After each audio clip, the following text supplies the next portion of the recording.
Welcome back to the deep dive. Today, we are stepping into a space that's really less a collection of tracks and more of a complete environment. We're diving into TATANKA's new conceptual work, Door, which came out December 16th, 2025, and they call it an interior architecture. It's just an incredible use of source material. Yeah. I mean, we've been given not just liner notes, but philosophical briefs, even architectural plans. Right. And our mission today is to figure out what happens when music becomes this responsive, almost sentient space. Absolutely. And the whole thing is framed by that William Blake quote. Oh, yes. In the universe, there are things that are known and things that are unknown. And in between them, there are doors. This album, Door, is all about that in between. So our job is to unpack the core metaphor, the room that asked back. Exactly. And this isn't just about passive listening. It's a guided study in, sustained presence. The album is designed to make you slow down. To slow your internal tempo. Right. Until those questions you've been avoiding finally have the quiet they need to surface. It's not about impressing you. It's about teaching you how to listen. And that feels like the key difference we have to unpack first. This whole approach defines creation not as output, not as a product, but as a relationship, a dialogue between the maker, the space, and, the meaning that you, the listener, bring into it. And that relationship is built entirely on what TATANKA calls their ethos of matriarchal intelligence. Okay, let's start there. Because when we hear intelligence in 2025, especially with the big creative project, our minds immediately go to AI, machine learning. Quantitative power, right. Exactly. So what do the sources mean when they put the word matriarchal in front of it? Well, it's a fundamental shift in posture. The sources contrast it really sharply with, the dominant model of creation, which is often extractive. Extractive how? Like taking resources, imposing a will. Yes, exactly. Demanding a specific outcome. Matriarchal intelligence, as they define it, it's receptive. It's relational, not hierarchical. So it's about creating the conditions for something to grow, rather than just forcing a vision onto the canvas. It's about holding space. That's the perfect way to put it. Think less of a chef dictating a recipe and more of a gardener. A gardener who arranges the soil, the light. Right, so that something organic and maybe even surprising can thrive. The whole focus is on care, on creating a safe, reflective container for insight to just emerge. Which, of course, brings up the question of technology. How does something like artificial intelligence fit into a receptive framework without just taking over? The sources are very clear. The AI here is not a tool, it's a spatial collaborator. And that distinction is everything. If the AI were extractive, it would be generating melodies, writing lyrics, all of that. But here it's described as a consciousness that shapes conditions for insight. Rather than dictating outcomes. Yeah. Okay, so what does that actually look like? What is it doing? Its function is almost purely environmental. The sources say it's generating those subtle AI-generated textures you hear. It's managing the ambience. The feeling of air in the room. Precisely. For instance, if your internal tempo is too high, the AI might subtly introduce these specific harmonic decays in the synth pads to kind of encourage your brain to slow down. It doesn't write the song. It creates the acoustic gravity. That completely reframes it. It's not a production engine. It's a responsive environment designer. And they take this architectural idea even further into diversity, equity, and inclusion. Which is such a provocative connection to make. It's not policy, it's architecture. Right, because if knowledge is only valuable when it's applied in a changing system, then the structure itself has to adapt. And here they say every voice alters the room, every presence reshapes the soundscape. So the listening experience is structurally dependent on the possibility of every voice being heard. Yes, and accounted for. A rigid architecture would just filter out any unfamiliar sound. But this one is inclusive. A breath, a chair scraping. Every tiny element is essential. The DEI ethos means the room is never finished. It's perpetually adjustable. It's like a room where the walls physically move to accommodate who's inside. That's a powerful blueprint. So if that's the philosophy, what are the materials? What does this architecture actually sound like? The album prompt is really specific. It says, contemplative, cinematic, and deeply intimate. It's a fusion, ambient, post-folk, minimal piano. And those warm analog synths and AI textures we talked about. And the unifying element just seems to be slowness. Space, silence, and breath are always at the forefront. The prompt describes it as hushed but luminous, like lamplight in a room that has been waiting for you. And that slowness isn't just a style choice, it's a structural necessity. Most music today fills every possible gap. Right, there's no air.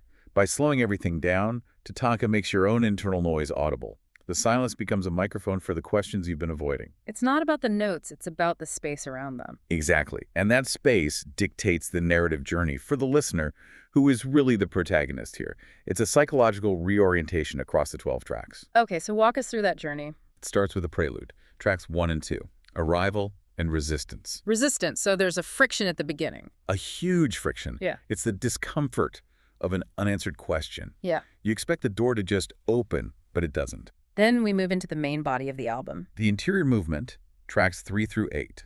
This is the exploration phase. You start to realize the space is responding to you. You're learning the language of the room. And that leads to what they call convergence. Yes, tracks 9 to 11, that's the harmony, where your intelligence and the room's receptive intelligence start to align. You let go of control, you just listen. And the final track is the coda, departure. Departure, yes. But crucially, without closure, the question lives on. So the goal isn't to solve the riddle, it's to learn how to live with it. That is the deepest insight, and you're guided on this journey by these recurring motifs. The door, breath, warmth, and the echo. The echo is interesting. The sources define it as a response without judgment. Which is fascinating, isn't it? It's not just sound bouncing back. Yeah. It's the space holding up a mirror, but one that removes the fear of getting it wrong. Exactly. You yell, the room sounds sharp. You whisper, it returns something softer. It's teaching you about your own posture toward the world just by reflecting your own energy back at you. Let's get specific. Let's tie this to the lyrics. Track 1, Sans Handle, sets up that resistance right away. Well, it really does. It captures that anxiety perfectly. The door has no handle, so it resists your urgency, your entitlement. The notes say entitlement sounds like knocking. That's good. The demand for access is what keeps it shut. And the lyric celebrates the comfort in choosing not to cross. The power comes from respecting the boundary, not forcing your way through. And that forced pause is immediately contrasted in the next track, Motion, which is all about the world the listener is trying to escape, the world of speed and efficiency. You can feel it in the lyrics. Calculation of every breath and counting steps like currency. It's that exhaustion of living in an extractive system. Everything is a transaction. But the tension is that even with all this efficient movement, the character doesn't feel whole. The body is moving, but the lyric asks, but where does body end? And then you get that quiet interruption, the whisper that asks, what if stopping isn't stopping but arriving? Yes. That just redefines everything. Standing still isn't failure, it's the destination. And once you've arrived, you can start to understand emptiness differently, which is what track 7, Absence, is all about. In the outside world, absence is a void, a lack. But here, absence is choice. Right, and that's where you get that powerful line, I am not empty, I am open. There is a difference you don't see. It's the difference between a vacuum and a prepared space. A cleared shelf waiting for something new. The whole point is that what will arrive needs quiet to begin. You have to create that absence on purpose. And that all culminates in track 9, Reflect, where the room itself becomes the teacher, without saying a word. It provides the framework for self-correction. The listener knows that when they spoke too fast with aggression, the walls grew sharp. The sound got brittle. But when they slow down, speak softly, the walls become water. Yes. The echo returns the voice, softer than I sent it. It's giving you feedback without judgment, just gently reflecting your own intent back at you. It's the perfect sonic example of the room that asked back. The air holds nothing against you. Mm-hmm. To really ground all this, we have to talk about that central short story from the sources, the anecdote about the woman in the corridor. Right. She's in a space designed for speed, and she's carrying this question she's been avoiding. Right. Why does this need to exist? She's just trying to outrun it. But when she stops, the door doesn't burst open. It only responds when she lets go of that impatience and just listens. And the wall curves almost imperceptibly inward. The space is inviting her, but on its own terms. The way the room adjusts is the whole metaphor in action. Like the floor, it didn't register pressure. No, it registered presence. Her steps were received, not echoed back harshly. It felt like she was being held. And the ceiling literally rose where her curiosity grew, but lowered where her certainty hardened. Which is a terrifying thought, right? Imagine if our own homes resisted our fixed ideas like that. The room actively encourages doubt. Even the furniture. The chairs were angled for shared gaze without confrontation. Not for presentation, but for sitting alongside someone. And the table is my favorite detail. It was practiced, not precious. It had the marks of use, the rings from glasses, the grooves, and it held the residual heat of previous moments of attention. It's a vessel for ongoing dialogue. Exactly, not some pristine surface. She realizes the room's purpose isn't to solve her question. It's just to hold her uncertainty. Until she's ready, and when she finally steps into that intentional emptiness at the center, the room gives her the core insight. That beautiful line. Certainty is a closed room. Curiosity leaves the door ajar. And that's the ultimate realization. For her, for us. Design isn't about control. It's about arranging conditions where something true might occur. A room with a soul doesn't dictate. It listens. So we've covered this huge conceptual shift, moving from measuring steps and seeking answers, that world of motion, to valuing presence, reflection, the world of this receptive architecture. And the sources make it clear that this inquiry is permanent. The journey doesn't just end with a neat answer. No resolution. None. The final track, Door, says the question never closed behind her. It learned her name and followed her. It remains the perpetual edge of almost knowing why.